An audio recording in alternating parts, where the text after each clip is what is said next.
What's up mga katribo? Welcome back to the channel.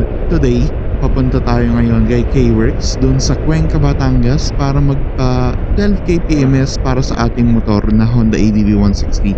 Kung gusto ninyo mapanood to, stick until the end para malaman ninyo or makapag-share ako sa inyo ng information about this 12K PMS and kumusta si K-Works at kumusta performance ng motor natin after the 12K PMS na kinonduct ni K-Works. Tara, punta tayo dun ngayon.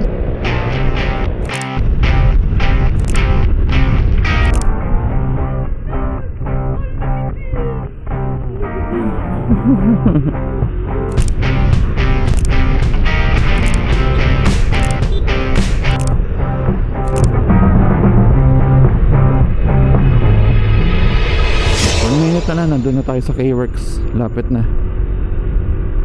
Cuenca, Batangas ang location ni K-Works.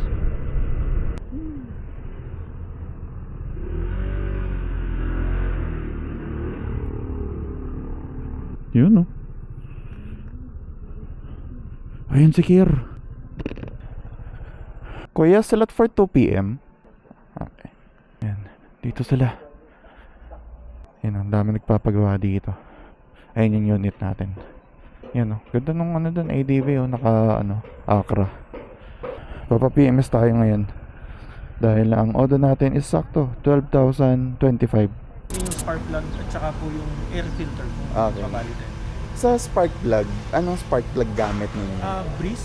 Ito yung Breeze na ayan, X-line. Ayan. Apat na, no? Ito yung gamit ninyo sa sa race bikes ninyo? Yes, sir. Nice. Magkano to? Yung Bali, exact price? nasa 1,000 something po. Nasa 1,000 something. Pakabit na natin.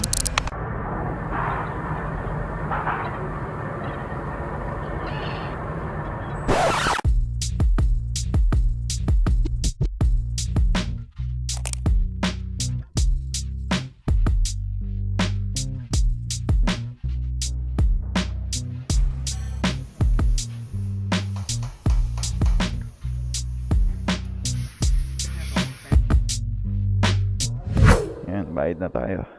Okay. Yan. Thank you. Thank you. Yan. Lubricant degreaser. Okay. Salamat Let's go. Very nice, very nice.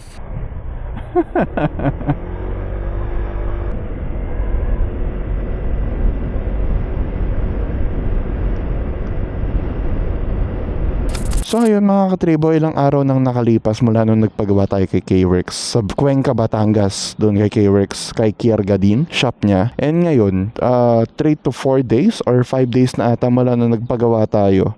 Masasabi ko na kung ano yung pinaka-feedback ko, mga naramdaman ko sa motor. And yun, pag-usapan natin kung bakit si K-Works yung gumawa ng motor. Bakit mas pinili ko yung service ni K-Works compared sa Kasa. And lastly, pag-usapan natin kung ano yung mga pagbabago sa motor after the 12K PMS. Kasi yung 12K PMS mga katribo, major PMS yan. Hindi siya pwedeng ipagpaliban or kaligtaan. Kasi pwedeng mag-result yan ng mas malaking gastos. Tayo, ayaw naman natin nun. Kaya kailangan tip-top shape, palaging up to date yung maintenance ng ating motor. And yun, pag-usapan natin yung mga bagay-bagay na yun, magkwentuhan tayo. If that is something you're interested in, keep watching this video. Tara, let's hit the road. So yun, pag-usapan natin kung bakit tayo nagpagawa kay K-Works. Hindi naman siguro lingid sa kaalaman ng mga naka-ADV.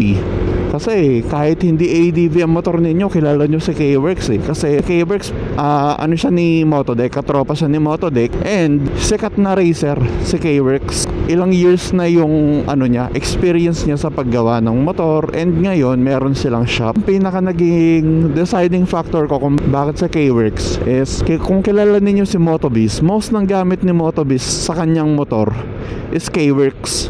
Maging sa pulley, pero ngayon nagpalit na siya ng Daytona K-Works pulley, K-Works gear oil, K-Works din yung gamit ng Motobiz. Kaya naman sinubukan natin yung service ni K-Works and surprisingly mas mura ang service ni K-Works. Pero ito mga katribo, sobrang ano nila, pulido nila gumawa. Pag pupunta kayo ng K-Works, hindi pwedeng walk-in. Pwede naman, pero hindi kayo ang uunahin. Kasi kailangan ng reservation or parang booking. Kailangan magchat-chat muna kayo kung ano yung concern ninyo sa motor, anong service ang kailangan gawin sa motor. Tapos yung time slot. Yung time slot na ibobook ninyo, dapat nandun na kayo kasi mavovoid yung booking ninyo na oras and ibibigay sa iba.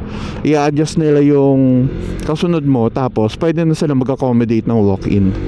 Kaya yun lang thing to consider. Pag pupunta kayo, kailangan itapat ninyo sa available date nyo talaga. Kasi mahirap pag pupunta kayo doon kasi medyo malayo nga. Actually tayo buzzer beater tayo sakto. Pero may booking tayo, 2 ang booking natin. Nakadating tayo doon is saktong 2. Yun yung kailangan ninyong i-consider pag magpapabook kayo. Kaya ako napili si K-Works, yun nga, reliability ng gawa nila. And actually, sobrang pulido nila. Di nila minabadali, kaya sila naka time slot talaga yung oras nila para dun sa motor mo. Pagdating mo dun sa sa K-Works, iano ka nung nag-organize kung anong service, ilang odo, titignan nila. Tapos kasi yung fuel filter nito dapat papapalitan ko na kasi kala ko okay na siya for 12k. Pwede naman na, sasayo pa rin, pero they advise na mga 24 to 25, doble nung 12k. Nakakatuwa lang na ibang shop, pera na yan, pwede na yan. Sa kanila hindi. And mostly nang re-recommend nila mga parts is mga original, genuine, yung stock na na pyesa, or kung meron man much better na product, yun yung i-recommend nila sa'yo. Ang pinagawa natin kay K-Works is itong valve clearance, throttle body cleaning, tapos may kasama na yung CVT cleaning Tapos nagpalit tayo ng spark plug. Ang gamit na natin ngayon is Breeze spark plug, made in Europe siya, gamit ng KTM Red Bull. And yun, mukhang okay naman. Pero ngayon, pag-usapan naman natin kung kamusta yung service ni K-Works. I said na okay sila dahil yung system nila sobrang ayos. Solido nung system nila na receiving, tapos mag-iintay ka, meron silang waiting area doon, and they offer different services pa. May remap sila, may CVT tuning, may magneto cleaning. Talagang kompleto yung service nila para sa motor. Ang hindi lang ata nila nagagawa pa sa ngayon is yung palit ng ball race, kasi dapat papapalitan ko to So maghanap tayo ng other shop na gagawa nun para dito sa ating ball race. Mga mekaniko ni K-Works, tinitignan nila kung merong other damages or itong parts na to kailangan ng palitan. They thoroughly assess yung condition ng bike mo, kung may mga kailangan palitan, anong milyahin, anong motor. Talagang maayos. Yung naman sa sa mga tools, meron sila proper tools. Tapos yung mga gamit nila panglinis, mga ultrasonic, degreaser, hindi gasolina. Kaya yung parts mo hindi agad makasisira. Sabi ko lang din mga katribo hindi ako affiliated or connected kay K-Works wala. Talagang average consumer lang ako na pumunta doon, nagpagawa, and yun yung nakuha kong service. Tayong affiliation or connection kay K-Works, talagang kung paano kayo doon pumunta na normal customer, ganun lang din. Walang special walang special treatment. Talagang pantay-pantay. Pagdating naman dun sa prices, dito na papasok kung bakit ko pinili si K-Works over Dicasa. Siguro masabi ninyo, bakit di ka na nag-Dicasa? Dun galing yung motor mo, alam nila kung ano yung kailangan talaga ng motor mo. Number one reason ko kung bakit hindi ako sa Casa nagpagawa is dahil yung price. Napakamahal. Ito yung pinaka naging ang deciding factor. Dito kasi sa amin yung Casa, wala silang proper tools. Funny to say, kung tinignan bago ako nag-isip na saan ako magpapagawa, yung mga minor PMS na change oil, change or gill oil, wala tino-torque wrench. And for me, details kasi yun kailangan ng torque meter dyan, tansya na lang yan. Sa akin kasi mas maganda na kung ano yung naka-disclose dun sa pinaka manual is yun yung ginagawa. Sa K-Works ginawa nila naka torque wrench to, higpit ng ating mga bolts. Yun yung pinaka naging ko na mas mura si K-Works, tapos yung quality ng gawa nila is almost the same. So for me, dito na lang ako kay K-Works. mas mura pa, tapos pareho lang naman din ng ano, ng quality of service. Pero para sa akin lang yun mga katribo ha, magkalinawan tayo, para sa akin lang yun. Eh kayo, kung gusto niyo sa ano, sa kasa, okay lang naman din yun, wala akong problema dun. Naman eh, medyo tight kasi ang budget. Eh okay naman din yung gawa ni K-Works, sobrang polido naman, sobrang satisfied naman ako.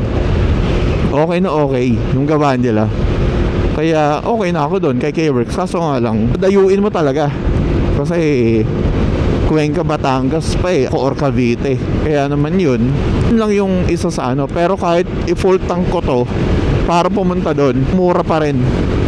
Kasi nung nagtanong ako sa kasa, 7 to 9,000 ang magagastos.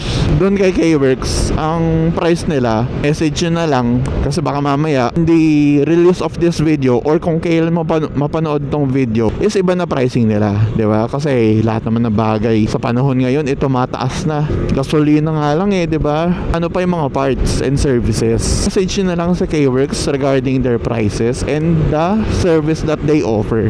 Sorry mga katribo kung medyo parang munguya ako ng bubblegum habang nagsasalita dahil yung helmet natin masikip pa. Nagpalit kasi tayo ng ano natin ng helmet natin. Naka LS2 tayo ngayon na Thunder Aero GP. Hindi ito yung FIM pero pareho to nung FIM. Hindi lang nila pinasok sa license dahil mas tataas ang presyo. Ang presyo ng FIM is nasa 25k. Ito nasa 19. Pero madalas naman si Motoworld is may sale. Makukuha mo siya na mas mababa pa sa 19k. 19 to 20 depende sa shell eh. Tayo gamit natin is large.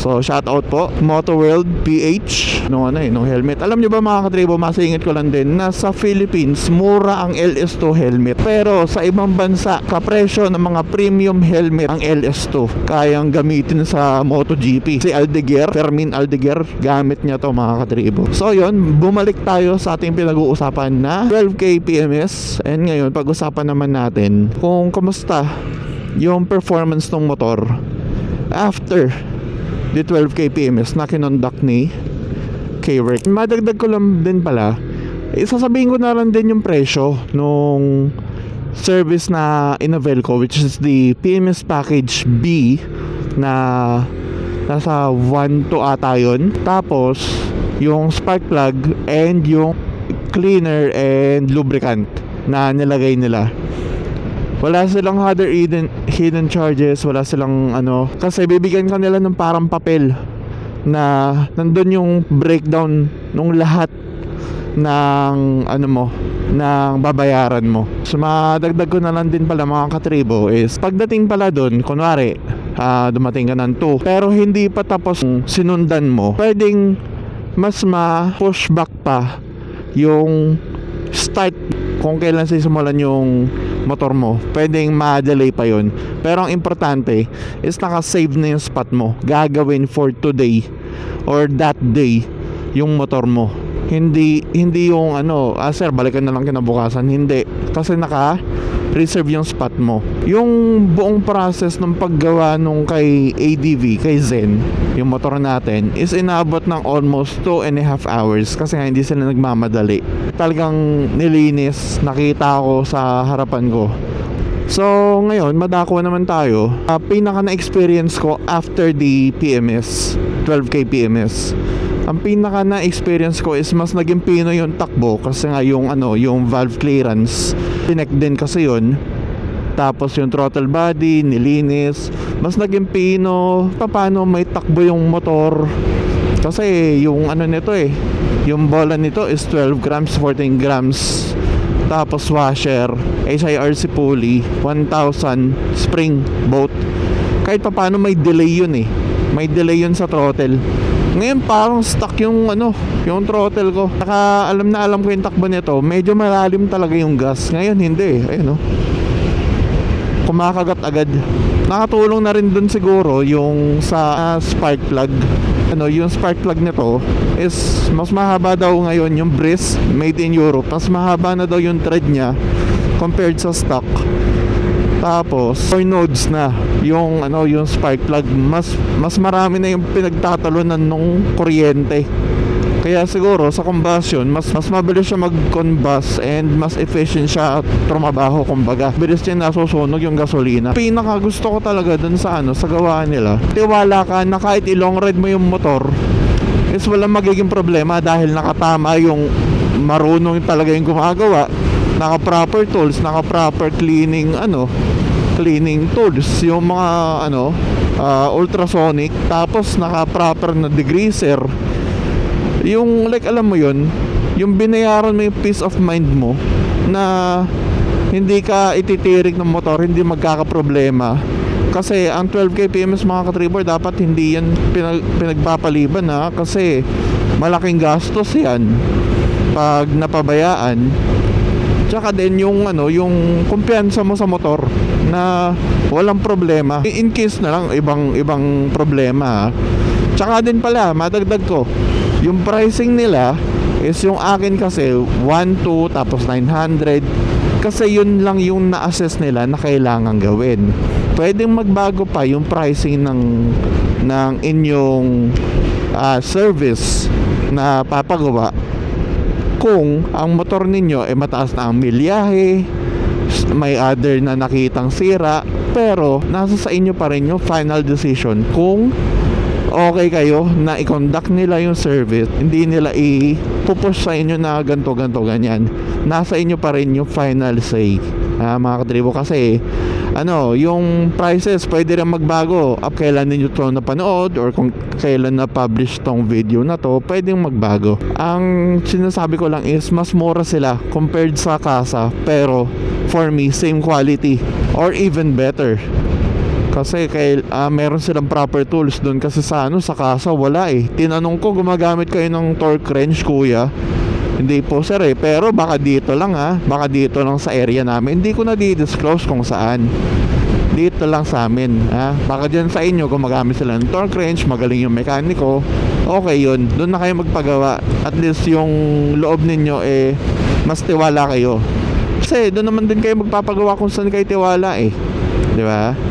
So yun lang, binibigay ko lang sa inyo mga katribo yung mga kailangan ninyong isipin, in mind na bago kayo magpa 12K PMS. Kailangan na ng motor ninyo na 12K na or 12K na pa PMS nyo na katribo, huwag ninyo pagpapaliban. Kasi sabihin na natin na nakatipid kayo ngayon, tsaka na yung 12K PMS na yan, di naman kailangan yan, bata pa yung motor. Mamaya makaligtaan ninyo, mas dumami yung masirang parts, mas dumami yung kailangan gawin na service. Yung natipid ninyo upfront is dun din napunta. Actually, baka mas malaki pa.